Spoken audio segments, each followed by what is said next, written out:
My name is Carla Valdivia, and I am doing part 2 of this presentation. The name of our policy is called America's Voice.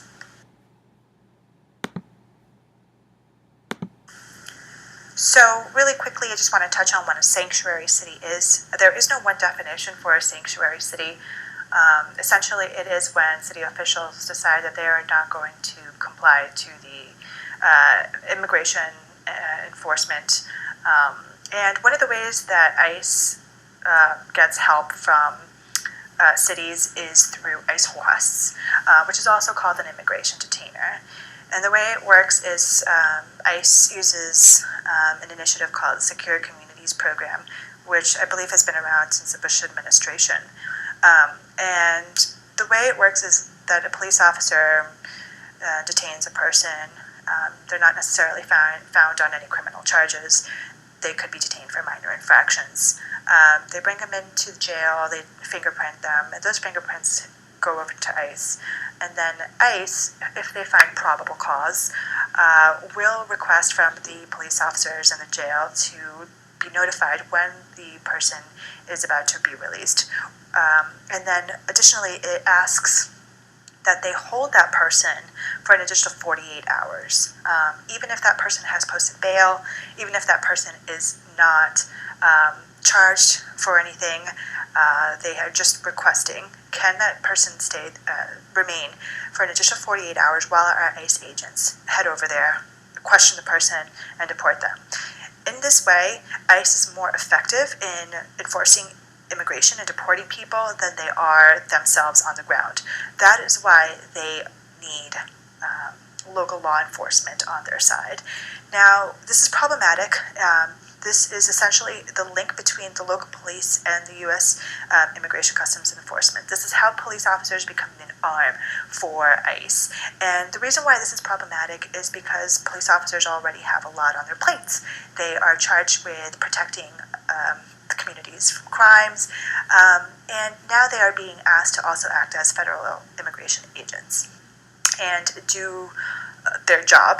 And not only that, but also ask questions that drive a wedge between law enforcement, who has worked hard to try to build the community's trust, and the immigrant community, who no longer trusts local law enforcement because they are seen as an arm for ICE.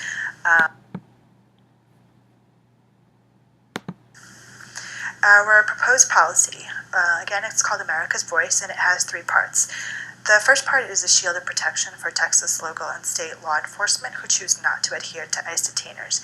The language in SB 4 is very ambiguous and requires a lot of clarification. Essentially, a big part of it is that SB 4 does not allow its police chiefs and sheriffs to discourage their officers from asking the immigration status of individuals who have been detained.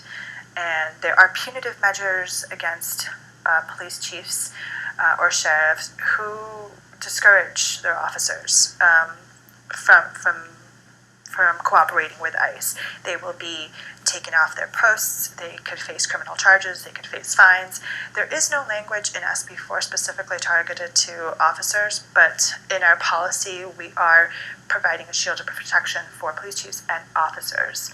And the reason we thought this was important is because Austin in particular, the reason why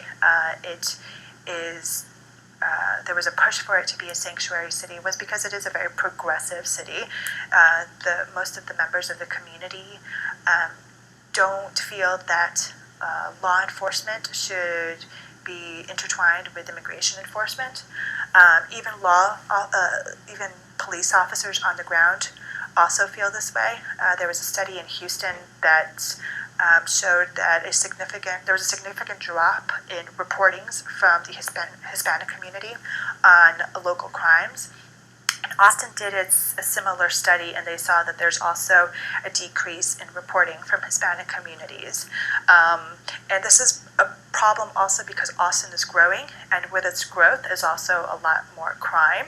And so officers need need the help of all members of its community to be its eyes and ears and report on those crimes. But there's a big section of the population that will not be doing that, or that doesn't feel comfortable doing that because they feel they can no longer trust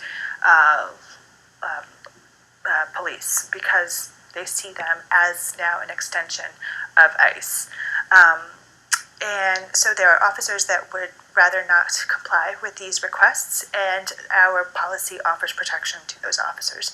The second part is a mandatory training and education for Texas law enforcement regarding detainer programs, policies, limitations, and limitations to officers' authority.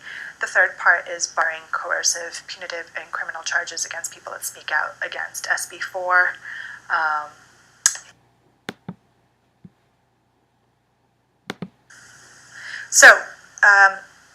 Again, these are the three parts of our policy. The first part is shield of protection, a liability protection from retribution or retaliation in the workplace if local law enforcement choose not to adhere to ICE detainer requests.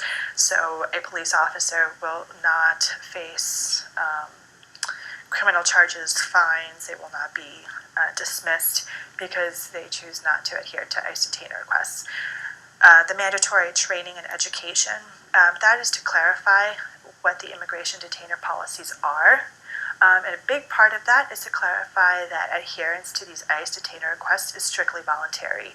There is no way for the federal government to force police officers to abide to enforce their laws. In fact, that goes against the 10th Amendment. The federal government cannot force its local municipalities to enforce their laws. So the training and education would touch on those aspects. It'll also explain the Secure Communities program. It'll help officers to better understand the profile of individuals who have been apprehended through this process, and help them understand the challenges that they've faced as they've been funneled through this system. It'll also be a briefing on the Fourth Amendment and civil rights of immigrant communities. When the Fourth Amendment guarantees people due process. So if you have not committed a crime, if there isn't a warrant, if you have made bail, then you are free to go. With an ICE hold request, people are being detained unlawfully. And this has led to a lot of litigation problems where police agencies around the country have been sued by people who have been unlawfully detained, people who are citizens, people who have not committed crimes. And police agencies, local police agencies, have had to deal with those circumstances and those consequences. And we would rather avoid those kinds of situations. The third part is the barring of coercive and punitive and criminal charges. Again, Sally Hernandez was the chief deputy in Austin, and she spoke out against SB 4, and she was met with threats that she would be taken off of her post. She would be dismissed, face criminal charges, and that she would face fines up to $25,000. We, as part of this policy, want to remove that cooperation clause, which forbids any government official or employee to adopt, enforce, or endorse a policy against SB 4. We feel that that goes against people's First Amendment rights.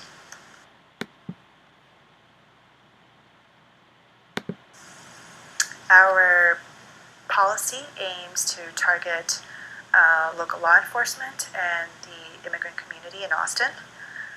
We want to, through our policy, we want to protect local officers from criminal sanctions brought against them because they refuse to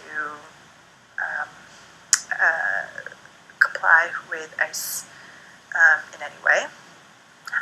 And then we want to protect the immigrant community from this hopefully will end racial profiling, people being detained solely on the fact that they might just look foreign. We want to protect immigrants' civil rights. Regardless of whether they're here legally or not, they are still protected under the Fourth Amendment right, and they have a right to due process, and it is unjust to detain them unlawfully if they haven't committed a crime. We want to prevent the breaking up of families that this has caused, where people have been inhumanely treated and deported for not committing a major crime, but instead, for the most part, just because of minor infractions. And we want to reinstill that trust between the immigrant community and the local law enforcement, which is a synergetic relationship and one that is important for the entire community. And our policy goals: we want to provide a clear line between police and immigration enforcement. There are Austin police officers that feel that that acting as ICE agents really deters from their work, and we support them in that. We want to take a stand against unjust immigration laws and improve the immigrant community trust and ensuring public safety. We want to protect vulnerable populations, and we want to end the discriminatory practices and protect the rights of immigrants in the criminal justice system. As far as administrative feasibility and how we're going to pay for some of the provisions in this policy, we want to link up with civil rights organizations like the ACLU, who will help us fund the program and help us support this policy.